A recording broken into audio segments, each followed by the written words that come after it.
नमस्कार। उत्तर प्रदेश में शिया वक्फ बोर्ड के पूर्व चेयरमैन वसीम रिजवी साहब ने कुरान को लेकर एक जो भड़काऊ बयानबाजी दिया है उसको लेकर पब्लिक में काफ़ी रोष है। उन्होंने कहा है कि कुरान में जो 26 आयतें हैं इससे कहीं ना कहीं आतंकवाद को बढ़ावा मिलता है और इसको इससे हटा देना चाहिए। इसी को लेकर बहुत सारी पब्लिक थाने में इकट्ठा हुई और उनके ऊपर मुकदमा दर्ज कराने के लिए इन्होंने तहरीर दी है। हमारे साथ कुछ लोग हैं जो उसी मुद्दे पर बात करने के लिए यहाँ पर इकट्ठा हुए हैं। जनाब, क्या नाम है आपका? मेरा नाम शोएब अहमद है और मैं इसी थाना अंतर क्षेत्र के अंतर्गत रहता हूँ। अच्छा। ये वसीम रिजवी साहब ने जो याचिका दायर करी है या जो बयान दिया है, इससे मुस्लिम समुदाय की भावनाएं बहुत ज़्यादा आहत हुई हैं और हम लोग इसको संवैधानिक तरीके से कानूनी प्रक्रिया के तहत वसीम रिजवी साहब के खिलाफ मुकदमा लिखने के लिए आए। और हमने इंस्पेक्टर साहब यहाँ थाने पे थे नहीं, तो हमने एप्लीकेशन यहाँ थाने में दी है जो रिसीव कर ली गई है। इंस्पेक्टर साहब ने आने के बाद उचित कार्रवाई करने का आश्वासन दिया। आपने कब तहरीर दी थी यहाँ थाने में? अभी हम सभी लोग थे, अधिवक्ता बंधु हमारे सब साथ में, हम लोगों ने भी 1 घंटे पहले तहरीर दिया। वसीम रिजवी साहब के पास आप लोग गए, जो आपकी पूरी टीम है, उनको आपने समझाया कि ऐसा जो बयानबाजी आप कर रहे हैं नहीं करेंगे? नहीं, वसीम रिजवी समझाने वाला प्राणी नहीं है जहाँ तक मैं समझता हूँ, क्योंकि ये पहली कोई घटना नहीं है। ये एक मुझे तो लगता है मतलब सोची समझी साजिश के तहत वो इस तरीके के बयान देते रहते हैं। जिन हाथों में वो खेल रहे हैं, जो ताकतें उनको संचालन कर रही हैं, जिन ताकतों की वजह से वो आज यहाँ तक पहुँचे, ये सारा खेल वहीं से खेला जा रहा है। बहरहाल मुद्दा ये नहीं कि वसीम रिजवी ने क्या कहा, मुद्दा ये मतलब वसीम रिजवी ने जो बयान दिया उससे मुस्लिम समुदाय की भावनाएं आहत हुई हैं। कुरान एक ऐसा किताब है जो यूनिवर्सल पूरी दुनिया में सारी कायनात के लिए, किसी एक समुदाय के लिए नहीं है।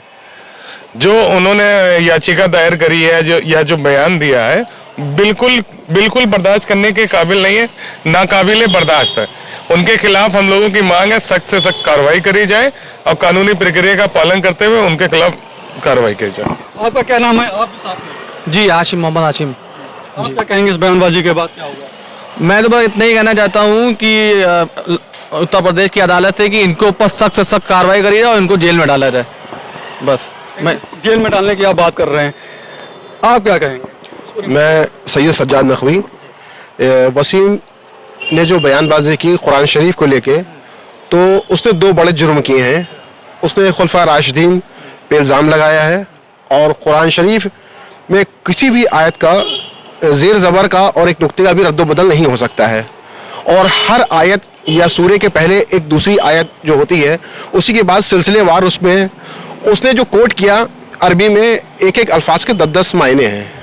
तो उसमें से अगर किसी मायने हैं जो हमें पसंद किए, हमने ले लिए और दूसरे नहीं किए, तो इससे मतलब है कि हमारी नियत में खोट है। उसको ये बात उसने वाजे नहीं की। उसके पीछे जो भी लोग हों जिन्होंने इतना बढ़िया षड्यंत्र रचा है, क्योंकि उसकी इतनी हैसियत नहीं है कि उसने कुरान शरीफ पढ़ा भी नहीं। आपको लगता है कि इसके पीछे कोई दूसरी साजिश है? दूसरे लोग लगे हुए हैं?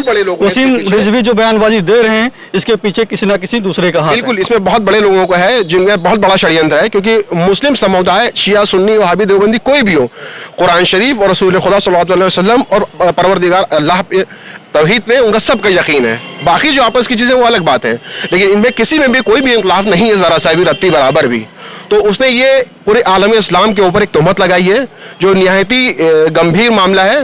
और ईरान में इमाम खुमैनी रहमतुल्लाह ने सलमान रुश्दी ने जो फतवा दिया था, वही इसके ऊपर भी बिल्कुल जायज़ है और वही लागू है। अच्छा, क्या आपको लगता है कि जो बयानबाजी वसीम रिजवी साहब दे रहे हैं, लगातार दे रहे हैं, इसके पहले भी कई बार उनके बयान सामने आए हैं, इसके पीछे कोई लालच छुपा हुआ है? कई लोग कहते हैं कि वो लालच में आके इस प्रकार की बयानबाजी करते हैं। देखिए, एक तो सबसे पहली बात यह है कि वसीम रिजवी का दिमागी संतुलन ठीक नहीं है। जिस तरीके से वो बयानबाजी कर रहे हैं, हमें नहीं लगता कि उनके दिमागी संतुलन भी ठीक होगा कि जो भी चीज़ है। और इससे पहले जो भी लोग कर रहे हैं, एक साजिश के तहत है। वो उनकी लालच भरी पड़ी है, दिलों के अंदर भरी पड़ी है लालच है कि हाँ, वो चाहते हैं कि हम जो इस तरह बयानबाजी करके हम किसी ओहदे पे पहुंच जाएंगे। मगर जो भी इंसान धर्म को लेकर बयानबाजी करता है, उसको दुनिया के अंदर और आखिरत में दोनों जगह पर वो बर्बाद होगा। इसके अलावा कुछ भी नहीं है। ये जो भी चीज़ें कही गई हैं एकदम जो है जितने भी समुदाय है मुस्लिम समुदाय के खिलाफ जो भी कुरान के लिए जो भी बातें कही गई हैं उससे सबका बहुत दिल आहत हुआ है। इससे इनको दुनिया और आखिरत दोनों जगह बर्बादी के कगार के ऊपर कभी कामयाब नहीं हो सकते ये। हमेशा जो है मानवता का मैसेज दिया है, इंसानियत का मैसेज दिया है, पीस है उसमें भरा पड़ा है। जिसने भी पढ़ा होगा, ये आतंकवादी मानसिकता के लोग, इस तरह के जाहिल लोग, इन्होंने कुरान शरीफ पढ़ा नहीं है। कुरान शरीफ मैंने के साथ पढ़ा होता तो उसको आंखों से लगा के, बोसे लगा के, सीने से लगा रहे होते, उसके ऊपर जो है तोहमतें ना लगा रहे होते। आप क्या कहेंगे इस पूरे प्रकरण पर? यही है कि शांति व्यवस्था भंग हो रही है इसकी वजह से। ये जानबूझकर साजिशन सब कुछ करते हैं, इससे आपने समाज का सौहार्द भंग हो और देश की शांति व्यवस्था भंग हो। तो आज एप्लीकेशन दे दिया गया है और यही खामोश नहीं रहा जा सकता है और इसके आगे भी कार्रवाई की जाएगी। अगर यहाँ पे FIR नहीं दर्ज होती है तब आप लोग क्या?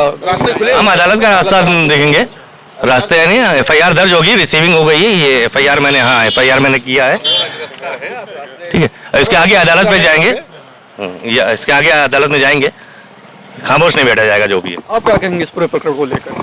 क्या नाम हुआ? वसीम अब्दुल हक सिद्दीकी। वसीम रिजवी साहब का मानसिक संतुलन बिगड़ गया है।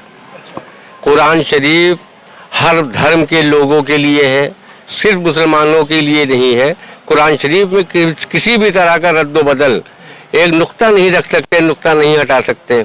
इस तरह की बयानबाजी सिर्फ देश की एकता और अखंडता को ख़त्म करता है, यहाँ शांति व्यवस्था भी ख़राब कर रहा है। वसीम रिजवी को तुरंत गिरफ्तार करके जेल भेजा जाए। आपको लगता है कि इसके पीछे किसी और का हाथ? जब कई लोग बोले maybe possible Waseem Rizvi के ऊपर किसी का भी हाथ हो सकता है। इनकी मानसिकता इस तरह की नहीं होनी चाहिए जैसे ये वसीम रिजवी साहब बोल रहे हैं। इसके हम लोग घोर निंदा करते, कठोर शब्दों में निंदा करते हैं और भारत सरकार, उत्तर प्रदेश सरकार से मांग करते हैं कि वसीम रिजवी जैसे लोगों को तुरंत गिरफ्तार करके जेल में भेजा जाए।